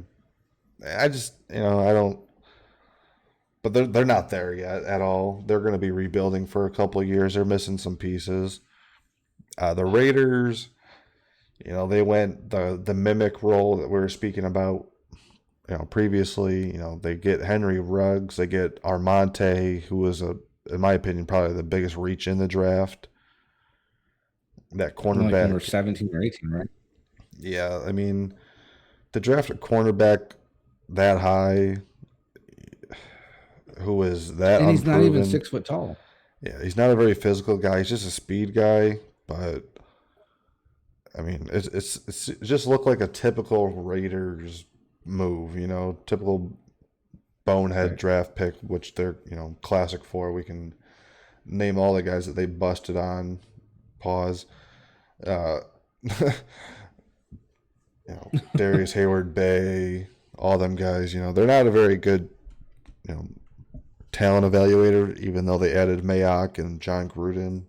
But seems like I don't know where Gruden's going with this, dude. Like I feel like he thinks he's back in the late 90s with this draft picks and type of plays, and I don't know, man. Not that plus fucking Carr is not. I don't know. He's a good quarterback. I don't think he fits what John Gruden wants to do. Yeah, I don't. Yeah, Carr is not the guy. He throws way too many interceptions. The Chiefs have like double-digit picks on him in the last 3 games that they've played the Raiders. Yeah, the amount of talent on that team, it's not scary. Somebody says their best receiver is Brian Edwards. Their best target on that team is probably Darren Waller. I would have to say Darren Waller's pretty good. Darren Waller's a fucking stud. Yeah, and they got who's that young running back again? Henry Ruggs. No, the running back. Josh Jacobs. Josh Jacobs. He had a fucking great year. The dude was hurt all year, I guess. He hurt his shoulder. Yeah, I mean, they got some pieces, but they're far away. So why don't you go ahead and let me do this since you're the fucking reigning Super Bowl champ. I'll give that to you because you beat the Niners. Not gonna stray. It's in fucking sense. Who's gonna win this division with the Raiders? No, I'm just kidding. The Chiefs are obviously gonna win this division. The question is, how early in the season are they gonna lock up a playoff spot? I mean, that's the only question for me, barring any injuries or COVID concerns. I like the fact that Edwards-Helaire is getting number 1 reps in training camp already. I think that's a good move. You could throw in a veteran running back in there, but let your young guy get out there. And Edwards-Helaire could be a first-round pick in fantasy this season. I disagree with that, but I don't know. That's another conversation for another day. Depends if you got keepers, if you got this, if you got that. But anyways, I think the Chiefs are going to win that division. They're going to be 13-3, 12-4, leaning more towards the 13-3. If they can stay healthy, they got a phenomenal team, and that's Patrick Mahomes just is like the cherry on top. The only way to beat those guys, man, is, and Jimmy Ward said it this past week at a press conference that he had, you just got to attack the ball, man. You got to nonstop, no matter where the ball is. Every single player on the defense has got to go, go, go. And Chargers defense can do it. Broncos defense, like you said, third or fourth corner, they're going to get gassed because they're an older defense, so they can't do it all game. Raiders are young, and I don't think they're coached appropriately, so they're not going to run the ball. So that's why they're going to take the division 13-3. Behind them, the Los Angeles Chargers, I think, is going to be second. No, I'm sorry. The Denver Broncos are going to be second. Drew Lock at quarterback, I think, is going to have a pretty good year. I think he's going to throw for about 3,500 yards. I think he's going to have a good touchdown to interception ratio. He has some good coaching on that team. I think he's going to go 10-6. Um, I want to say maybe 11-5, but I don't. I really think 10-6 is a right mark for the Broncos. And then your Los Angeles Chargers. You got Linval Joseph. You brought over a tackle, Brian Bulaga, who's a little older from Green Bay. You lose Phillips. Now you're trying to figure out your quarterback. I can see them at a 6-10, maybe 7-9. And the Raiders are bottom of the barrel, 5 wins, 6 wins at most, I think. Yeah, so I have for the AFC West, I got your Super Bowl champion Kansas City Chiefs at 13-3, your Denver Broncos, Los Angeles Chargers, and then Las Vegas Raiders. And then off the bottom with probably a top 5 pick in the draft next year. Yeah, I could definitely agree with you there. I don't think the Chiefs are going to have any troubles winning that division. It's kind of surprised to hear you say that the Broncos were going to make a 3-game jump. I think they're going to be definitely improved, but 10-6 could be potentially, a playoff team, a wild card team. I'll tell you They got a what. good coaching staff. Yeah, I tell you what. If they can go 10-6, I wouldn't be overly surprised. But I think they can go, 9-7, 8-8, and get second place. I do like a lot of those guys on the Broncos team. They have a good young secondary as well. Justin Simmons stands out to me. But Justin Simmons is a stud, man. yeah, they got some impact players for sure, and the Broncos could be one of those teams who kind of like ekes into the playoffs for sure. I don't think. Right. I don't think the Raiders are going to be doing too much. They went 7-9 last year. They add some guys, Henry Ruggs. They got some good talent on offense. They got some pieces, but I think just as a collective, they're just missing something. I don't know if it's leadership or what it is on that team. They just turn the ball over. They're not disciplined really. They're just not really an impressive football team to me. I can see them regressing this season really, and going 6-10. I don't think they improve from 7-9. And I think the Chargers, they hover around that 4 or 5 win range again with a stopgap quarterback and Tyrod Taylor. They got some good guys on defense, but yeah, it's not really an impressive division overall. And Well, it's like your boy Boom Harang. Sorry if I pronounced that wrong. Easy division to rank. Probably one of the easiest divisions to rank in football. Very true. Very true. I definitely think the Chiefs have the ability to go all the way and repeat. One guy that I'm looking forward to see on Kansas City this year is their third round pick, Willie Gay Jr. Add some athleticism to that linebacking core. L'Jarius Sneed. You need that. Yeah, L'Jarius Sneed is like that tweener guy that we've been talking about, that DB who's a corner / safety. Add some athleticism back there to help out Juan, Thornhill, and Tyron. So you want to hear a bold prediction that I have really quick for this season for this specific division is some of your buddies are out there going to hate me, especially those Raider fans. They're not going to like me, so you want to cut this off. I think this year is when the wheels fall off. From a perspective of you already have Carr going out there saying he's pissed off because of the doubters or whatever the verbiage is that he used. I think he's going to have a bad year. The wheels are going to fall off. I think he's going to be replaced at quarterback at some time this year. By Marcus Mariota that they signed, by the way. So I think he's going to be replaced at quarterback. John Gruden's going to get what he wanted from the start, and that's to trade Carr, get him out of there. He's not his quarterback he wanted. He's the quarterback he inherited. So the wheels are going to fall off, and it's going to be a down year. but I think that could benefit the Raiders in the long run to have one shitty year, have a good draft pick next year, being able to kind of bounce back and hope that the Chiefs regress because that's their only luck. Yeah, I don't see the Chiefs regressing with bringing back, everybody call on it that luck. offense. uh, Frank the Shark, Clark, Chris Jones, that team, you know, hope to see the Niners in the Super Bowl in a rematch. I think that would be probably best case scenario. I think it's going to come down to the Niners and the Chiefs. I think so. And I was literally on the tip of my tongue going to give away my AFC Championship game, and I won't do that because we'll have another discussion about that later. But it sounds like you and I both have around about the same rankings for the AFC West, with the Chiefs still taking it. So not really anything hard. This is the year you got to defend, and we'll see if the Chiefs win the Super Bowl again, right? Hope so. Let us know what you guys think.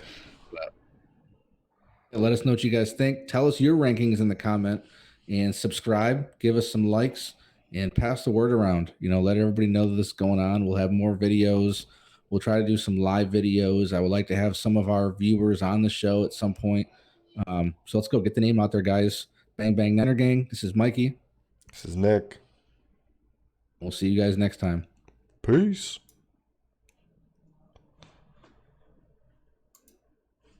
See, that was fun.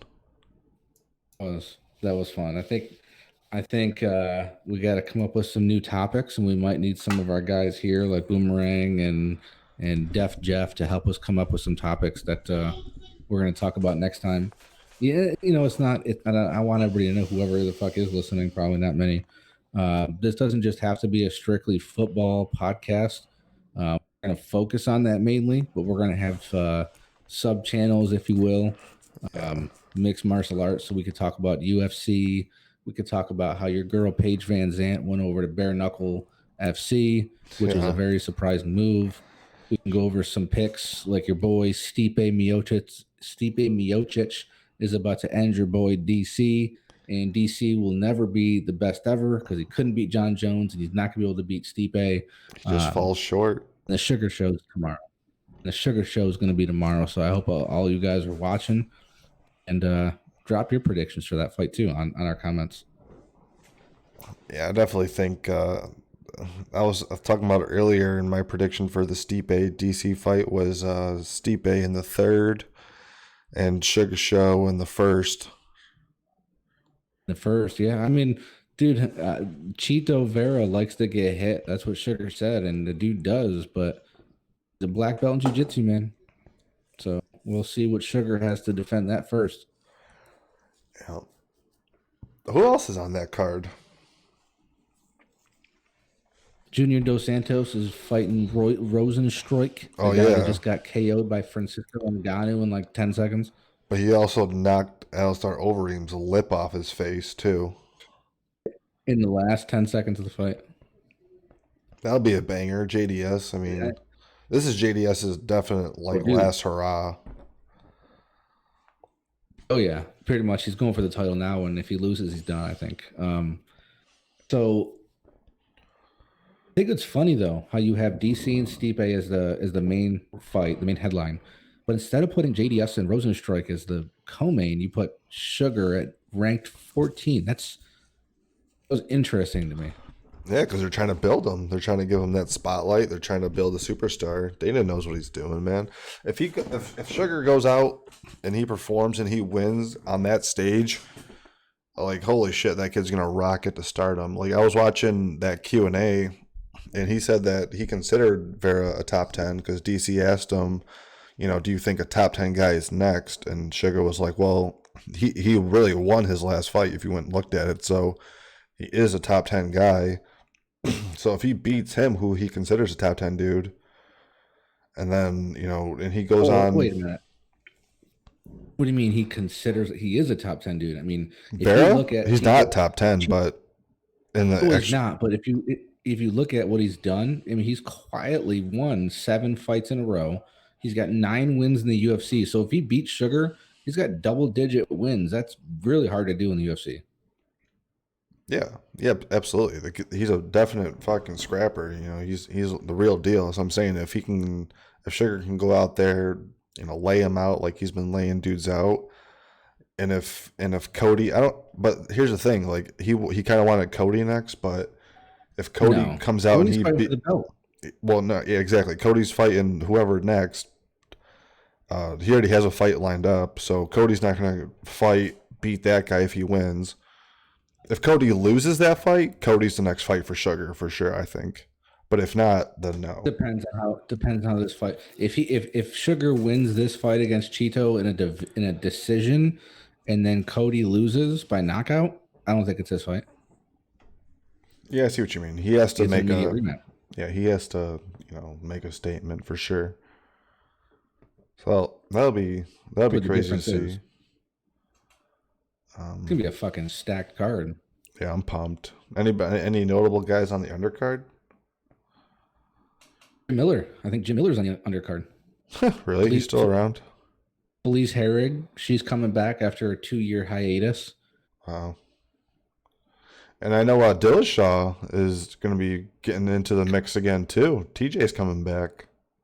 TJ Fuckashaw. So I don't think he's somebody really for O'Malley, but you know, maybe. No, I don't think so. And then we got. Did you watch any of the fucking basketball last night, man? Fucking Lillard, Jesus Christ. That dude's going off. Aren't the Lakers and the Blazers playing next in the first? That's my hot take. I got the Blazers knocking the Lakers out. I can see that. Lakers aren't playing together, man. They fucking Lillard killed my boy's dreams last night. Fucking putting up 50 something on the Nets. So I'm like, Jesus Christ. Dude's a fucking beast. But I'm about to go smoke. It's because you're a bitch. Let's tell some of whoever our viewers are. Let's figure it out now. Let's be fucking transparent first and foremost that we haven't talked about this yet. We haven't even brought this up yet. I got my Discord in the link below if you guys want to like join the conversation, add some topics. Yeah, that's a good point. And what we'll do from here on out is when we decide to do a podcast. I like how the version is live when we can also edit it for YouTube. We should do more of that, and we should let viewers know on Discord and them know kind of when we're going to be there. For example, hey, this Sunday we're going to be doing it at such and such time. Yeah. I got all my links below. I got my Instagram below. I got my Discord below. I could definitely post in the Discord like, hey, you know, we're going to be doing our live podcast, you know, join the discussion, shit like that. Right. And you guys can always give us some pointers, give us some heads up. What do you think we can do better?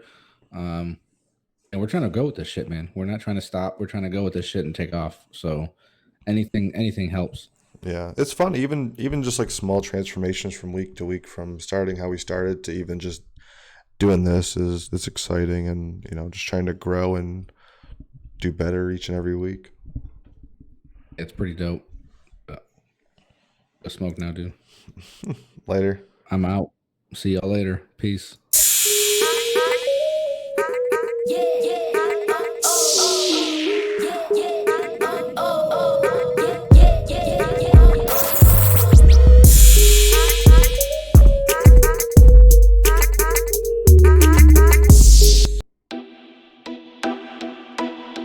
Hit the wrong fucking button.